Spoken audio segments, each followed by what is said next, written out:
வணக்கம் நண்பர்களே. சில நண்பர்கள் இந்த FT003 வெர்ஷன் 2ல சில டவுட் கேட்டிருந்தீங்க.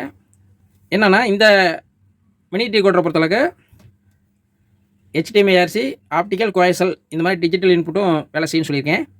இதில் ஆக்ஸ் இன்புட்டும் நம்ம கொடுத்துக்கலாம்னு சொல்லியிருக்கேன். இந்த ஆக்ஸ் இன்புட்டில் நம்ம USB போர்டை இணைச்சோம்னா அவுட்புட்டில் 5.1 பொருளாஜிக்கு அவுட் வருமானு கேட்குறீங்க. ஆக்ஸ் இன்புட்டில் USB ஆடியோ அவுட்டை நீங்கள் கொடுத்தீங்கன்னா அவுட்புட்டில் 5.1 பொருளாஜிக் 2 ஃபங்க்ஷன் ஆகும். நீங்கள் ஒரு ப்ளூடூத் போர்டு கனெக்ஷன் பண்ணால் கூட அதுவும் அவுட்புட்டில் இந்த இடத்துல பொருளாஜிக்கு 5.1 அவுட்டாக வரும். அப்படி இல்லைன்னா இதில் நீங்கள் ஒரு மொபைலில் இருந்து நீங்கள் இதில் ஒரு ஆக்ஸ் இன்புட் கொடுத்தாலும் அதுவும் பொருளாஜிக் ஃபங்க்ஷன் ஆகும். இது எந்த சோர்ஸ் நீங்கள் ஸ்டீரியோ இன்புட்டை நீங்கள் அனலாக் இன்புட்டை நீங்கள் கொடுத்தாலும் அவுட்புட்டில் 6 சேனல் வரும். அதேமாதிரி இந்த வோல்ட்டை பொறுத்தளவுக்கு இது 8 வோல்ட்லேருந்து 24 வோல்ட்டு கொடுக்கலான்னு சொல்லியிருக்காங்களா. இது வந்து டிசி வோல்ட்டு தான். இது வந்து நீங்கள் 12 வோல்ட்டு டிசி கொடுக்குறது கரெக்டாக இருக்கும். 24ங்கிறது மேக்ஸிமம் வோல்ட்டு. நீங்கள் வந்து ரெகுலேட் பண்ணாமல் கொடுக்கக்கூடாது. ரெகுலேட் பண்ணி 24ங்கிறது ஓகே. உதாரணத்துக்கு ஒரு பக்க நோட்ரு நீங்கள் யூஸ் பண்ணலாம். யூஸ் பண்ணி நீங்கள் 24 வோல்ட்டு கரெக்டாக டியூனிங் பண்ணி தான் இது கொடுக்கணும். இல்லைன்னா கம்மியாக கொடுக்குறதுனா நீங்கள் ஒரு 15 வோல்ட்டு கூட மேட்சிங்காக இருக்கும், கரெக்டாக இருக்கும். அதிகமான வோல்ட்டு 24 வோல்ட்டுக்கு மேலே கொடுக்க வேண்டாம். சரி, அதுக்கு அடுத்து இந்த மினி டிகோடரை பொறுத்தளவுக்கு மேனுவல் ஆம்பிளிஃபயருக்கு நம்ம அசெம்பிள் பண்ணும்போது இந்த போர்டு மட்டும் இருந்தால் போதுமா, பொருளாஜிக் போர்டு வேணுமா அப்படின்னு கேட்குறீங்க.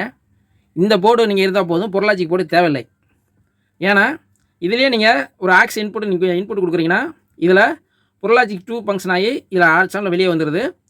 அப்படிங்கும்போது எக்ஸ்ட்ரா பொருளாஜிக் போர்டு தேவையில்லை உங்களுக்கு. அப்படி சப்போஸ் உங்களுக்கு ஒரு பேஸ்டிபிள் தேவைன்னா ஃப்ரண்ட் லெஃப்ட் ரைட் அவுட் வருது பார்த்தீங்களா. உதாரணத்துக்கு ஃப்ரண்ட் லெஃப்ட்டு ஃப்ரண்ட் ரைட்டு, இந்த இதுக்கு மட்டும் நீங்கள் ஒரு பேஸ்டிபிள் இன் கொடுத்து அவுட் எடுத்து வேணால் நீங்கள் ஒரு பேஸ்டிபிள்னா யூஸ் பண்ணிக்கலாம். மற்றபடி பொருளாஜிக் போர்டு தேவையில்லை. அதே மாதிரி இந்த ஆக்ஸ் நீங்கள் மேனுவல் ஆம்பிளிஃபயருக்கு எப்படி கொடுப்போம்னா ஒரு செலக்டர் சுவிட்சு போட்டு அதில் ஆக்ஸு ஒரு உதாரணத்துக்கு ஒரு 3 ஆக்ஸு, ஒரு USB இன்புட்டு, அதே மாதிரி 2 ஆக்ஸு, அது மாதிரி சுவிட்சில் செலக்ட் பண்ணி அதோட சுவிட்சோட ஆக்ஸ் அவுட்டை நம்ம இதில் கொடுத்தோம்னா நம்ம சுவிட்சு என்ன செலக்ட் பண்ணுறோமோ அந்த ஆக்ஸ் இன்புட்டு இங்கே செலக்ட் ஆகிரும். அப்படி யூஸ் பண்ணலாம். அதே மாதிரி இந்த சுவிட்சு கனெக்ஷனை பொறுத்தளவுக்கு நம்ம ஏற்கனவே நான் சொல்லியிருக்கேன், நீங்கள் ஃப்ரண்ட்லேயே மோடு மாற்றிக்கிற மாதிரி சுவிட்சிலே நீங்கள் ரெடி பண்ணலான்னு சொல்லியிருக்கேன். அந்த வீடியோ லிங்க்கு நான் எண்டு ஸ்க்ரீனில் தரேன், அதை வேணால் பாருங்கள். மற்ற எதுவும் டவுட் இருந்துச்சுன்னா இந்த போர்டை பொறுத்தளவுக்கு கேளுங்க. இன்னொரு வீடியோ உங்களுக்கு மேக் பண்ணுறேன். அவ்வளோதான் நண்பர்களே. மீண்டும் அடுத்த வீடியோவில் சந்திப்போம். நன்றி, வணக்கம்.